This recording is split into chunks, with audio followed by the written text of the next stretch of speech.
मैं आपको एक जानकारी दे दूं, फिर आपको ये बात और अच्छे से समझ में आएगी। आप एक मिनट ये समझ लीजिए कि डायबिटीज क्या है, तो फिर आपको बहुत अच्छे से समझ में आएगा कि क्या चलेगा क्या नहीं चलेगा। डायबिटीज माने क्या है, किस रोग को डायबिटीज कहते हैं।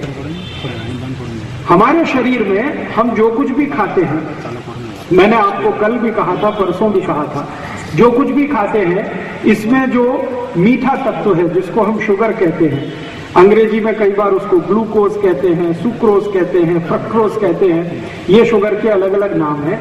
तो भोजन के अंदर ये जो कुछ भी है ये शरीर को सबसे जल्दी और सबसे आसानी से ऊर्जा देने वाला तत्व है।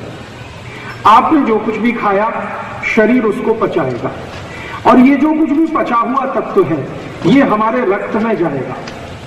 कुछ भी आप खाएंगे शरीर उसका पाचन करेगा, पाचन करने के बाद वो आपके रक्त में जाएगा। रक्त के अंदर बहुत सारे सेल्स होते हैं जिनको हम कोशिकाएं कह सकते हैं।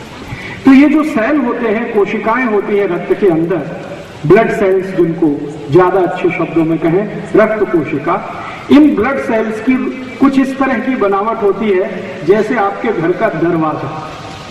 आपके घर में एक दरवाजा होता है, अगर ये दरवाजा बंद है तो आप अंदर घर में प्रवेश नहीं कर सकते। आप पहले दरवाजे पे कॉल बेल बजाएंगे, घंटी बजाएंगे, कोई दरवाजा खोलेगा, फिर अंदर आप प्रवेश करेंगे। तो हमारे रक्त के अंदर जो कोशिकाएं होती हैं वो ऐसे ही दरवाजे जैसे होती है।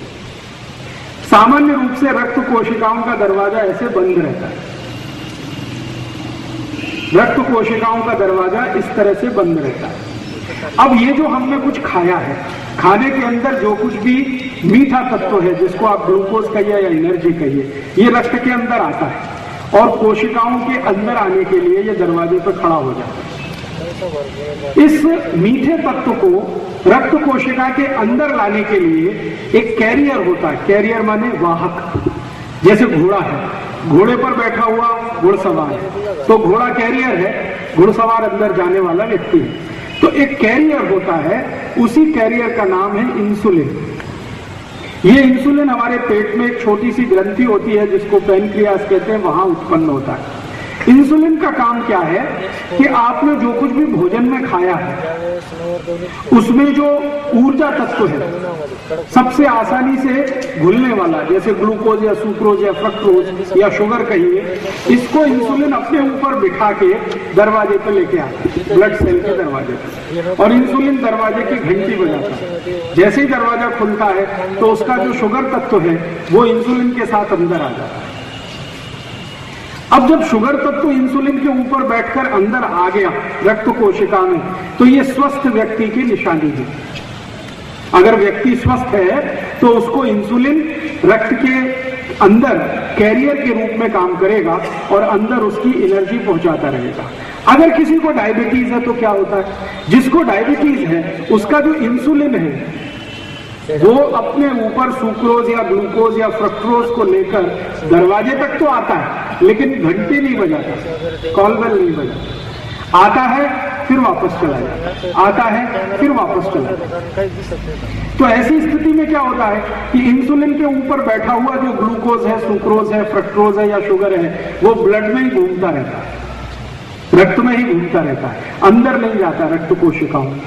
तो आप जब भी रक्त का परीक्षण कराते हैं तो उसमें शुगर निकल आती है, क्योंकि वो शुगर इंसुलिन के ऊपर बैठी तो हुई है लेकिन वो अंदर नहीं जा रही है कोशिकाओं में, और इसी स्थिति को डायबिटीज कहते हैं। डायबिटीज का सीधा सा मतलब है कि आपके शरीर में बनने वाली इंसुलिन आपके शरीर के भोजन में से निकलने वाले शर्करा तत्व को अंदर लेके नहीं जा रही है। इसका मतलब यह है कि इंसुलिन या तो आलसी हो गई है या इंसुलिन बनना कम हो गई। जब इंसुलिन आलसी हो जाती है तो डायबिटीज ठीक होना आसान हो जाता है, लेकिन जब इंसुलिन बनना ही कम हो जाती है तो डायबिटीज का ठीक होना थोड़ा मुश्किल हो जाता है। तो अगर इंसुलिन आलसी हो गई है तो इस आलसी इंसुलिन को थोड़ा तेजस्वी बनाए, इसका आलस्य दूर हो जाए, इसके शरीर में जो स्लगिशनेस आई है ये खत्म हो जाए, ये उद्देश्य होता है औषधि का। और या इंसुलिन बनना अगर बहुत ही कम हो गई है तो इंसुलिन ज्यादा बने।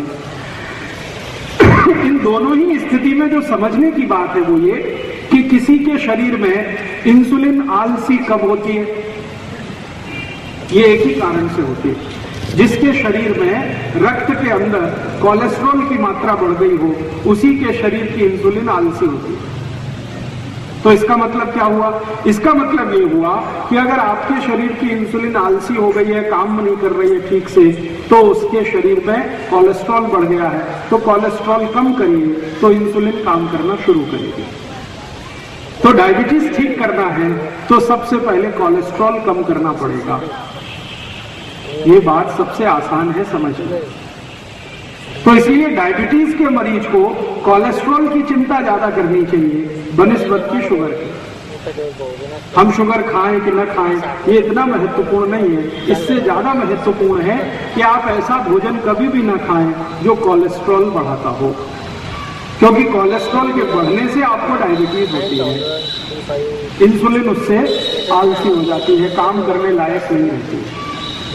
बहुत कम ऐसे मरीज होते हैं जिनकी पैनक्रियाज खत्म हो जाए या काम बिल्कुल ना करे और इंसुलिन बनाना बंद कर दे, ऐसे बहुत कम मरीज होते हैं। अगर 1 लाख मरीजों को हम देखेंगे तो उसमें से 8 या 10 मरीज ही ऐसे मिलेंगे जिनकी पैनक्रियाज बिल्कुल काम नहीं कर रही है या इंसुलिन बन नहीं रही है। लेकिन ज्यादा मरीज ऐसे मिलते हैं जिनके इंसुलिन तो बन रही है लेकिन वो एक्टिव नहीं है, आलसी हो गई है, काम करने में उसको तत्परता नहीं है, तेजस्विता नहीं है। तो आप उसको थोड़ा तेज बनाइए, एक्टिवेट कर दीजिए, और उसका सबसे सरल उपाय है कि आपके शरीर में कोलेस्ट्रॉल थोड़ा कम कर दीजिए। तो डायबिटीज के मरीजों को सबसे ज्यादा काम करने की जरूरत है इस विषय पर कि उनका कोलेस्ट्रॉल कम हो। तो खान पान ऐसा रखिए जिसमें कोलेस्ट्रॉल कम से कम होता चला जाए।